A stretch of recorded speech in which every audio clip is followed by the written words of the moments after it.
What's up, guys? I just wanted to take a moment and show my dad's 55 Nomad. I'm just gonna do like a 5-10 minute thing. I'll do a full MadMooks review in the future. This is my dad's 55 Nomad. He bought it pretty much as you see it. We did the suspension, we did the wheels, and a few other little things. When we got it, it had air ride in the front. The back had like a bago relief thing. Wasn't really low in the back, so we just redid it. We put a 4-link in the back, and we did shock waves. Got it really low, and it's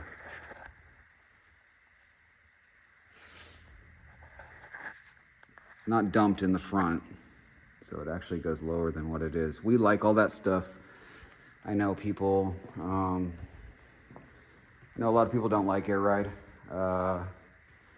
We're just not one of them. We love air ride, and we don't really care what people say. So it's our car. We'll do what we want.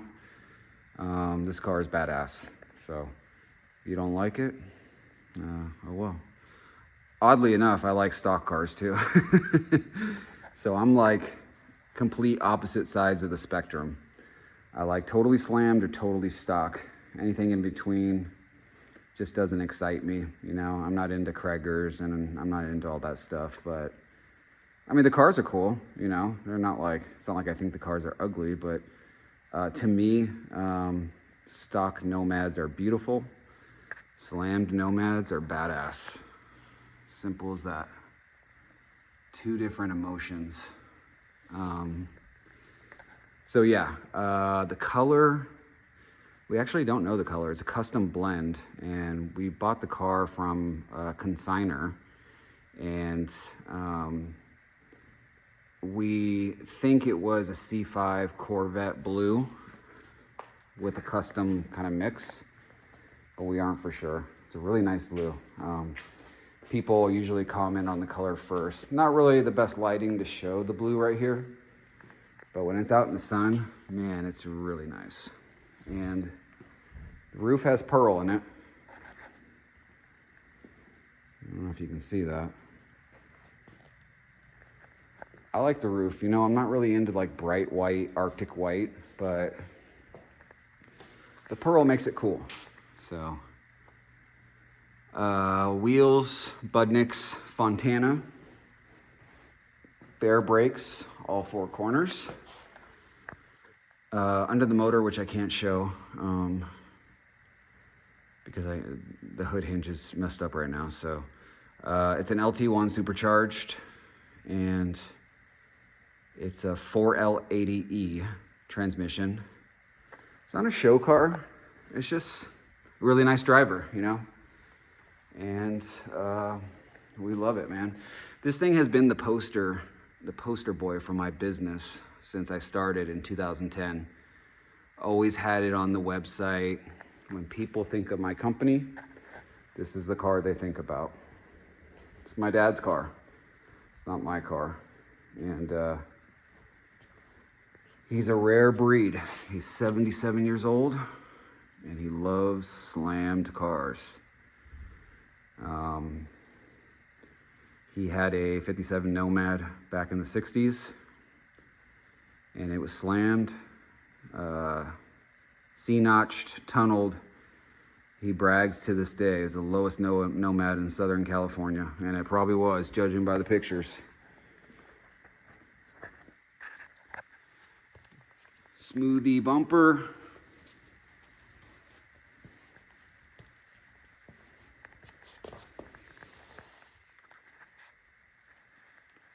My garage is a mess, so I apologize. I'm going to clean it tomorrow. 55 Nomads, if you're not aware. They had eyebrow trim. This is exclusive to Nomads. So 55 Chevys did not have this. Bel Air's had a piece of fender trim, but it was stainless. This is pot metal that's been chromed. If you have a 55 Nomad, or if you have a Chevy Nomad, people are very aware of this 6-piece trim. So you got 3 pieces on each side. Notorious for being super expensive, super hard to find. They reproduce them, but they're super expensive. And they're just a total pain in the ass, but they're absolutely necessary, in my opinion, because without them, the cars just look weird. You know, they look naked. They look like they're missing something. 55 Nomads have to have that trim, in my opinion. We used to restore them. They're pot metal, very difficult. They had studs on them, mounting studs, that broke off because they were pot metal. So you have to weld threaded studs back on. Very, very challenging. These didn't have studs. They had these rosebud clips. And so when we restored them, we replaced the riveted little clips and we put studs on there so you can mount them with stud. Makes it a lot easier to install and remove if you ever had to. Let's open this baby up.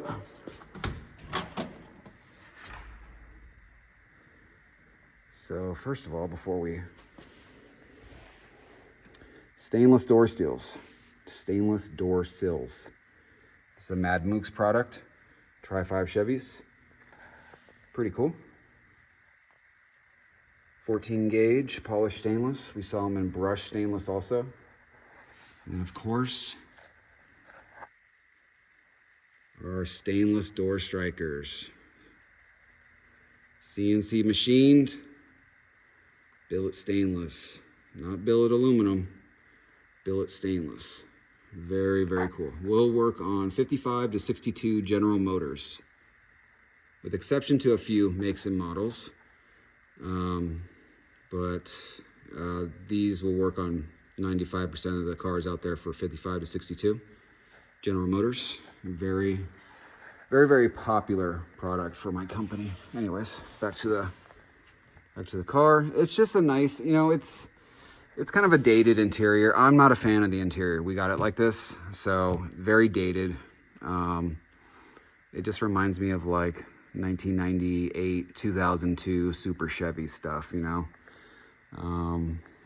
The dash is full of aluminum trim. Then you got, love the Nomad bows. Nomads had these chromed steel headliner bows. There were 7 of them, and I love the bows. They're so cool, and if our lights were working right now, these would all light up. And I love the trim too. They go around the glass. I think that's just so cool. That, you know, classic cars, man, from the 50s, just works of art on the inside. All the trim and stuff, just so cool, especially on Nomads. It's just really cool stuff. It's a nice car, not a show car, just a really nice driver. Bucket seats, obviously stock head bench. The rear seat is custom. It's not a stock rear seat. You know, the interior's nice. You know, it's a driver. It's not, you know, it's something that we want to redo. It's just all over the place. It's got a tri-tone interior. I'm just not a fan of it, you know. This is how we bought it. I mean, they pretty much put aluminum, all the aluminum accessories that you can think of on this car. So definitely a dated interior.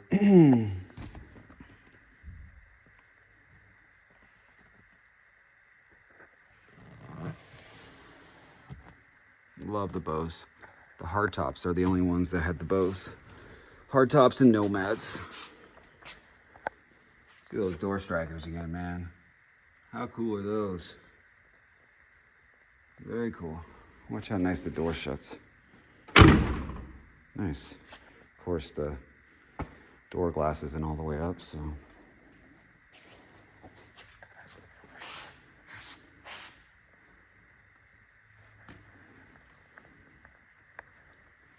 So I like slam Nomads and I like stock Nomads. Anything in between, not really a fan of. They're still beautiful cars.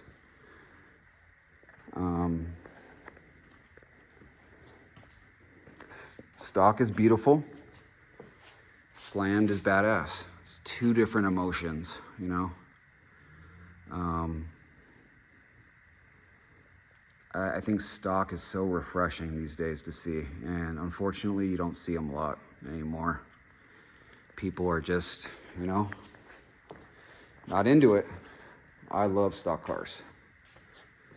I don't know if I do enough stock, but I think they're just really nice to look at, really pretty cars. I like that 50s vibe, you know. You open up a car door, you jump inside, and if everything's stock, you know, it takes you back to a time that obviously I wasn't alive. I'm 40 years old, but it's the closest I'll get to experiencing, you know, that era. There's just something about it, you know. Slammed Nomads, slammed cars in general. I just like that wicked cool look where the wheel is absorbed by the fender. Now, I will say this, there is too low. I don't like the rockers touching the ground, not into that. I don't like slammed trucks. I think they go too low on trucks. So, you know, there's a sweet spot, you know, on this one. The quarter's right above the wheel, which is a nice look, you know.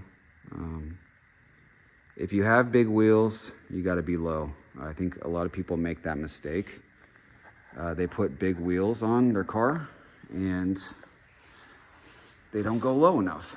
And it's just horrible looking. No offense, that's just my opinion, you know. Air ride is expensive. The parts are, to do it right, you know, there's a few different options out there for air ride. You can do a cheap way out. That's not going to give you any kind of ride quality. Shockwaves from Ride Tech, I will say this setup, it rides really nice. I think airbags kind of get a bad rap, you know.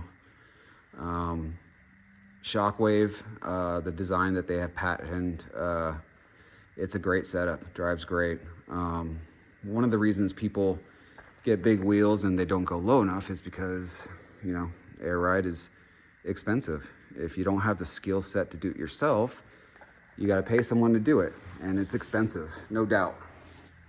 So I think money has a lot to do with it, why people don't go low enough. A 2 to 3 inch drop, I don't think, you know, I did that on my 57 Nomad back in the day. It's just not low enough for a 20, you know. I think if I'm not doing airbags, I think 18s and 17s would be where I would be, you know. Anything more, you have to do airbags to make it look good. These are 18s and 20s. We have a 57 Nomad on the lift that I won't really get into because my garage is a mess, man. We're doing 19s in front and 20s in back. And I'm gonna doing Ride Tech. I'm gonna notch that one. Notch the frame. It'll be 2 inches. So I always said that this car needed 2 inches more. You know, needed like this much more. To get that, you have to notch the frame. The axle hits the frame right now. So you need to notch it. It's when you weld a little C channel in there and allows the axle to tuck up the extra, you know, 2 to 4 inches or whatever, you know. So I'm gonna do that on that car.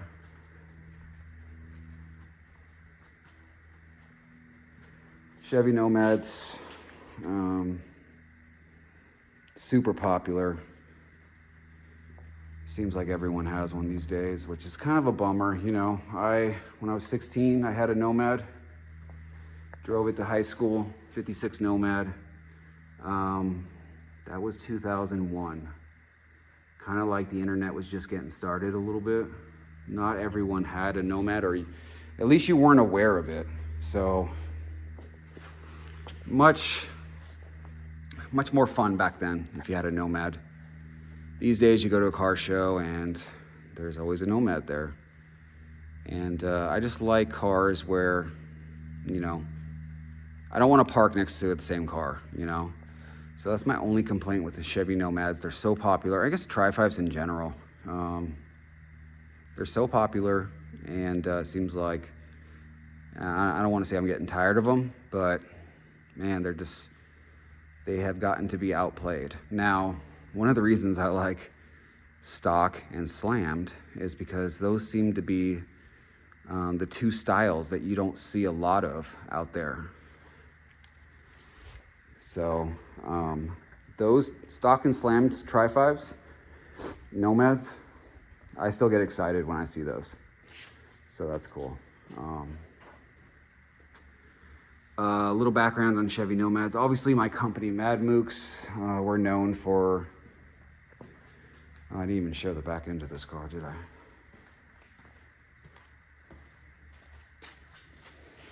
So we're known for straightening these pot metal liftgate frames. And if you go to my video on gas struts, and I'll pin it to this video, I talk about the liftgate and what we do. We straighten them. I'm pretty much known for doing the best work in the country, straightening liftgates.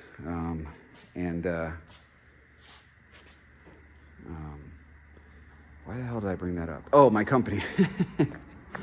So my company, we're known for being the Nomad guys, you know? We manufacture a lot of parts for Nomads, and we straighten the liftgates. Nomads are very popular, very cool cars.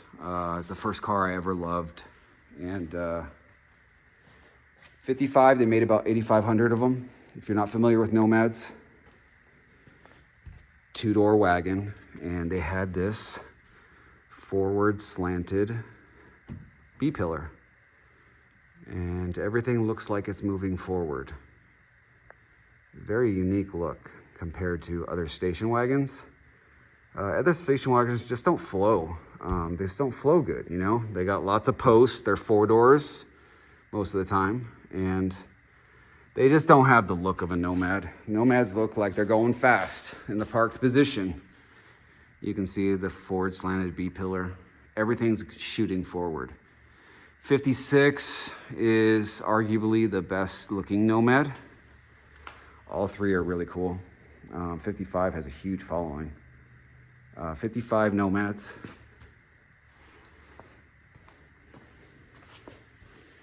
This open wheel well. 55 Chevys are squared off. Nomads were the only ones with the open wheel well, exclusive to the 55 Nomad. A really cool feature of the car. The eyebrow trim that I talked about, exclusive to the 55 Nomad. And so 55s have a huge following for those reasons. Stock 55 Nomads had a waffle interior. They call it a waffle because it had a pattern of a waffle. I really like the 55 stock Nomad interior. I think it's the best best Tri-5 interior by far. So let's see here.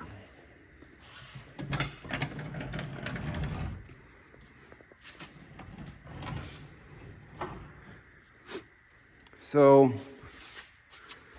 Nomads were the most expensive model for Chevy.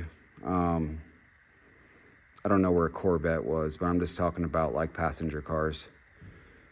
They were more expensive than the convertibles. Every other model. 8,500, roughly 8,000 made in 1955.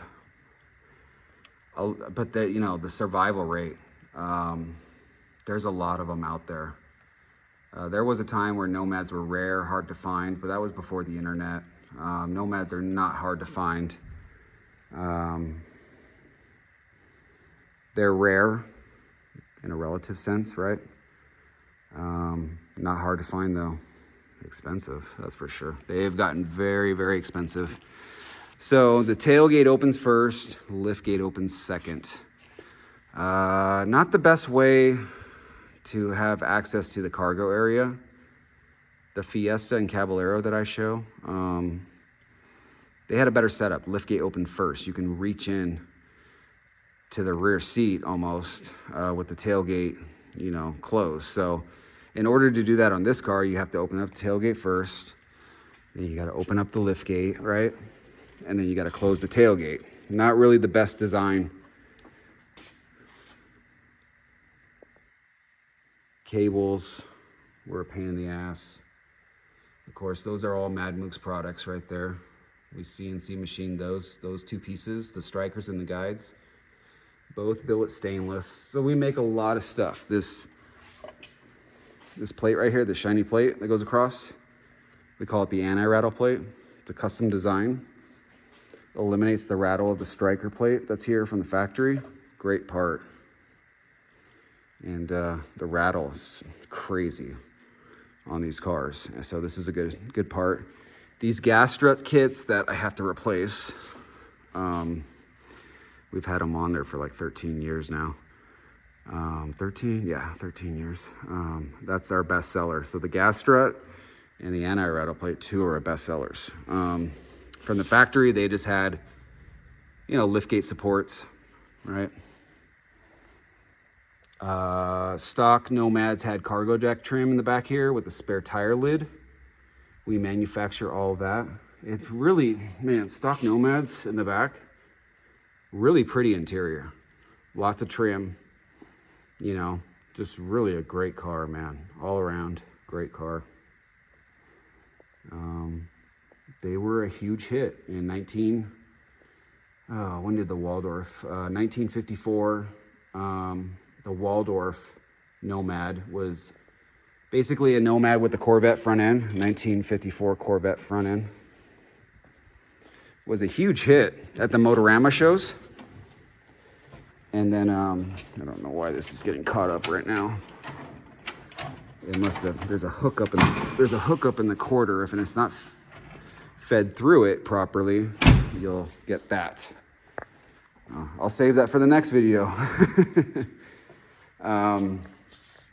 These were huge hits at the Motorama show.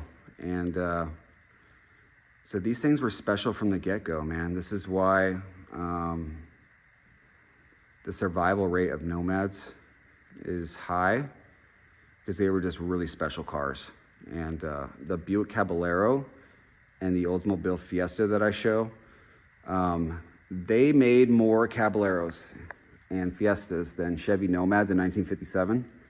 It is so much more hard to find one of those cars compared to the Nomad. It's insane, because no one really cared about those other cars. They were four-doors, you know?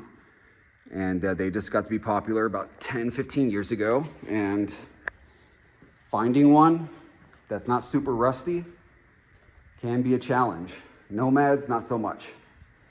Nomads are easy to find. On any given day, there's 50 Nomads for sale. So they're just really expensive, you know? You can't get anything that drives on its own for less than 25, it seems like. Maybe less than 30, I don't know. I got my dad's Cadillac here. What else can I tell you about this car? I wasn't going to do a full review, but it's turning into that way. Really want to get this out in the driveway, you know, so I can really see it, you know.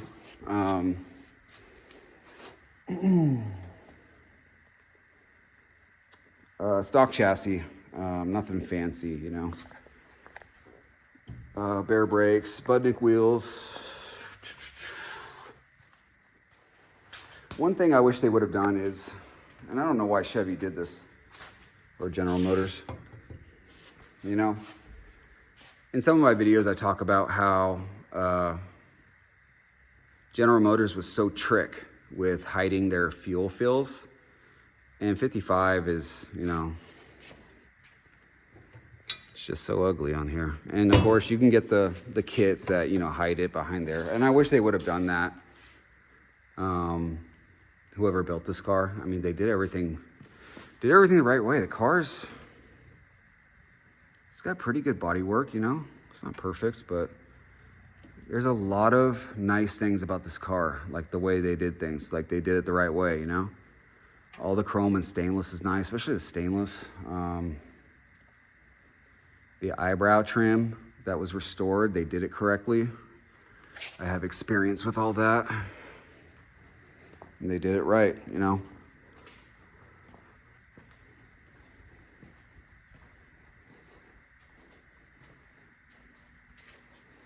Oh, they shaved the... I know a lot of people don't like that. I like it. There's usually a hood bird, and then you got that, what is it? It's not a bow tie, is it? It's that Chevy emblem that they had on these cars. They had that. So they took those off, and they did a nice job. Now you can actually buy hoods that have it shaved already. It's crazy where Tri-5s are in the aftermarket. They literally have everything, almost everything. It's the easiest car to restore. It's because the demand is so crazy, man. The demand is so crazy on these cars. They make everything. I started selling Nomad parts because there was an open window of opportunity back in 2010. It didn't seem like anyone was, targeting the Nomad guys, The market was somewhat smaller. And I found a niche, and it worked out well for me. And I love Nomads, so.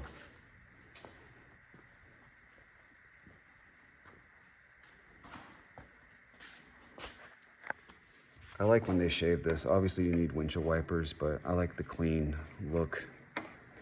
We were in California. We're in Arizona now.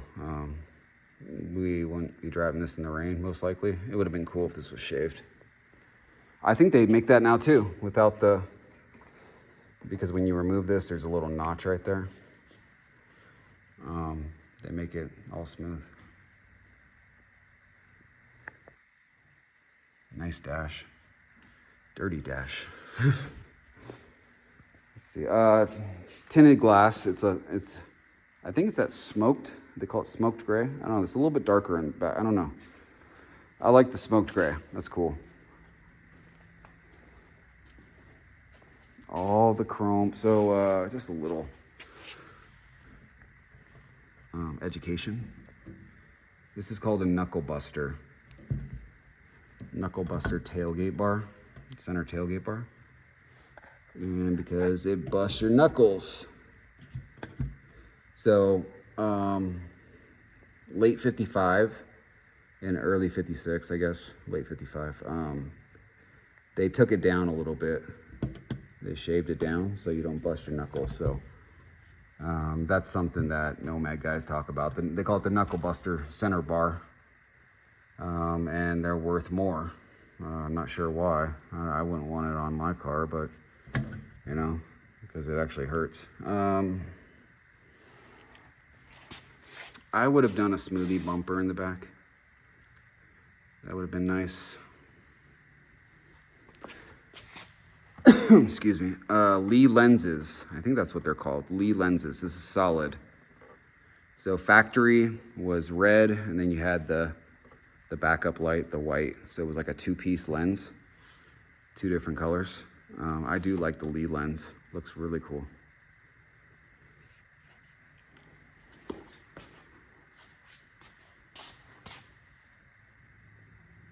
It's just a good-looking car, man. I was telling my dad earlier, his Nomad is one of the few Nomads these days that I just never really get tired of looking at, I see Nomads every day for my business, If there's someone who's gonna be tired with Nomads, it's me. I love his car though.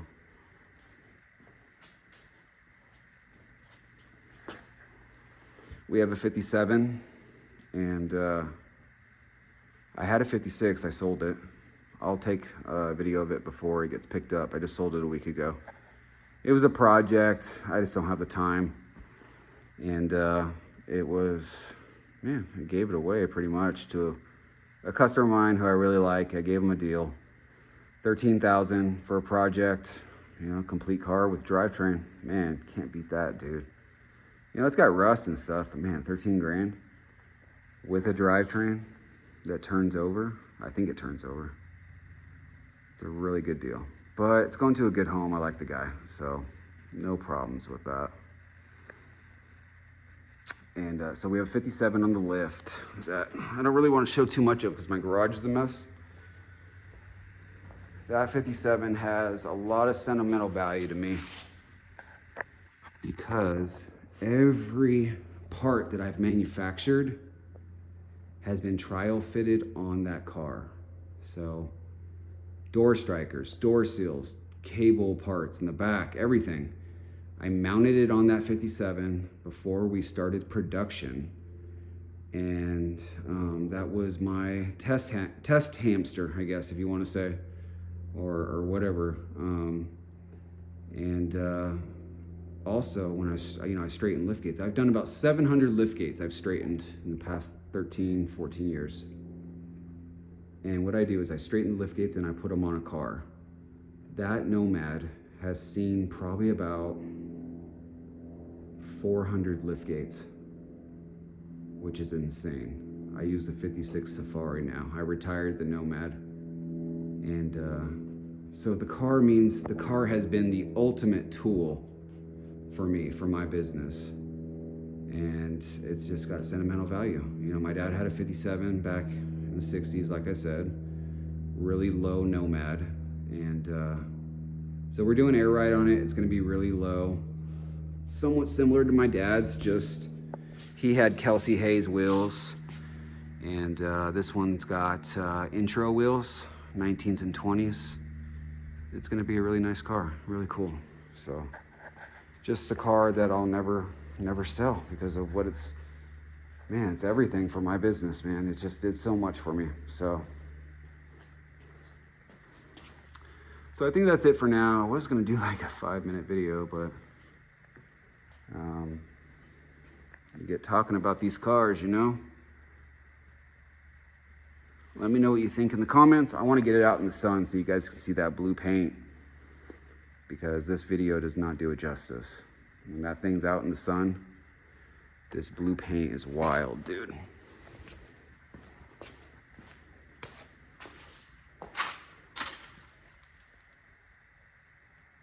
That's a nice shot right there. I like smoothie bumpers. So it needs some adjustment, you know. I've noticed that on a lot of these, and that's a reproduction bumper. And I always notice on, they slant downwards towards the driver's side. And it really bugs me. I need to fix that. But I've noticed it on a few cars with smoothie bumpers. Smoothie bumpers, it's a great reproduction part. People have it easy these days, man. These kids these days, because there was a time where you had to make your own smoothie. And that is not the easiest mod to do, let me tell you. It's not the easiest mod. But now you can buy them already smoothed, chromed, 550 bucks, man. What a deal. I mean, it's not perfect show chrome. There's some wiggles in it and stuff. But 550 bucks, that's how much we paid. That is nothing, man, for a one-piece bumper smoothie. I mean, even if you have to re-chrome it, if you're doing like a super show car or something, just the amount of money not to have to smooth it yourself is worth it. That's just my honest opinion. I have nothing to do with the sale of this product. You know, I'm not getting anything. I always just give my honest opinion as a hobbyist. So definitely worth the money. I think they do 56s now too. So that's cool. How cool is that, man? That is just such a cool car, huh? 55 Chevys, to a lot of people, have the best front ends.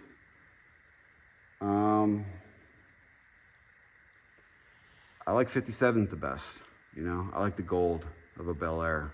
I always thought 57 Chevys were just such beautiful cars in front. And they've become so popular where people are just, you know, there's a lot of people out there tired of them, man, just burnt out on 57 Chevys. They made about 1.5 million 55 Chevys. 57. There's a lot of them out there. Simple as that. And people have gotten tired of them. And now they're going to Buicks and Oldsmobiles and Cadillacs. Pontiacs, which I love, man. It's great for the hobby. We have a 57 Buick, 57 Olds, as you know. We have a 57 Pontiac Safari I haven't showed yet. I'll show that. Make sure to subscribe to the channel. And what else do we have? Oh, I have a 57 Dodge Swepside truck. Total project. I showed my dad's 58. You guys saw that. And 57 DeSoto in the back there. You can see it. Great car, man. Love that car. Hemi car. Very rare car. Check out my videos for that one. I think I did it was kind of a shorter video. I think it was 5-6 minutes long. Very rare 1600 produced hardtop adventures. 345 Hemi, 345 horsepower. Kind of a big deal for 1957. It's missing the gold hubcaps, which we have. I love those cars, man. That car was sitting in a garage in Jersey for like 40 years. What else can I tell you about this car, man? It's off the road right now. We have an issue with, my dad says it's a relay and it's an easy fix, and well, we'll see how easy it is. I want to drive this thing, dude. You know,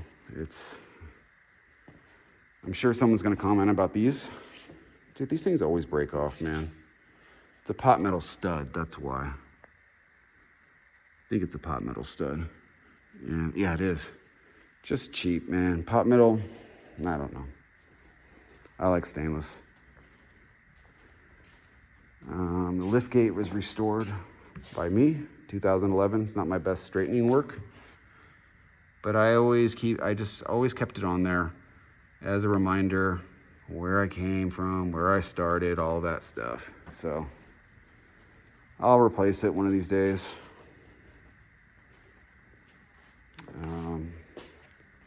There was a time when slider latches, I used to sell them for $300 a pair. Like 20 years ago, man. I used to buy and sell used parts for Nomads. You know, I was doing that when I was like 17 years old. $300 a pair was the height of the market. And then someone sent a pair overseas and they started making them, made like 1,000 of them or something, or 2,000, 5,000, I don't know. Sold them for $30 a pair. Crazy, huh? I've been pushed by a lot of people to make those, and maybe I will. I bought a set, and the Made in Taiwan sticker on it really rubbed me the wrong way. So maybe I'll take one for the team and make it. Not an easy part to reproduce, let me tell you. We have our stuff made in Southern California, in case anyone's wants to know. All MadMooks parts, which is most of the stuff we sell. There are a few items that we don't personally manufacture on our website. What else? Eyebrows and side spears. I might make them one day. I don't know, dude. People have asked me to make them. Maybe I will. I don't know. I don't really have to. If I do, I will take one for the team and I will sell them where people can afford them. I'm not going to give them away because it'd be very expensive to make those. But, you know, there's about 4 or 5 people that make them now. And my only problem with that was, I mean, they're all $5,000. You know, and man, it's just so much money. I think people got excited when they heard a bunch of people are going to make them. And then it's like, oh shit, they're 5,000, you know? I think they were hoping it was going to be like a couple grand, you know? I was hoping also. It would have been good for the hobby, you know? It would have been nice. I always tell people, if you're going to buy a 55 Nomad, make sure it has the eyebrow trim. Don't ever buy a 55 Nomad that doesn't have them. Unless you're getting like the deal of a century, you know, because they're going to be expensive. That blue paint is cool, huh? Budnick Fontanas. We get a lot of people asking about that. It's an older style wheel, but it's timeless, you know? It's still got a great look. These days, I like multi-spoke. The 57 that's on the lift, I think it has 15 spoke. I like that look, you know? Seems like a lot of people are going that route. But these are a really nice wheel, you know? You guys like the deeper dish? It's not that deep. I think these are 9.5 inch in the back. That's a pretty wheel, man. The only thing bad about doing big wheels in the back, you gotta have big brakes in the back, you know? Can't have drum brakes in the back. And of course, rear brakes by Bear are freaking expensive. The rears are usually more expensive than the front. So there's just no way around it. If you're gonna play with big wheels, it's just expensive, man. Big wheels, big suspension, big brakes, you know? It's just crazy. It's not dumped in the front, so it could actually go lower. It's a good looking car, man. They actually, when they painted the side spears, they put pearl in there too, I think. Can't really show it. I want to say they did. Maybe they didn't. I'm pretty sure they did. I just can't see it right now. All right, I think that's it.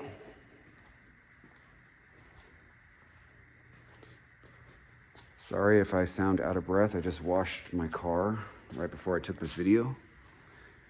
Man, washing your car is a workout, let me tell you. That kicked my ass. I don't think I was expecting that. Definitely kicked my ass. I'm trying to think if there's anything else I can talk about.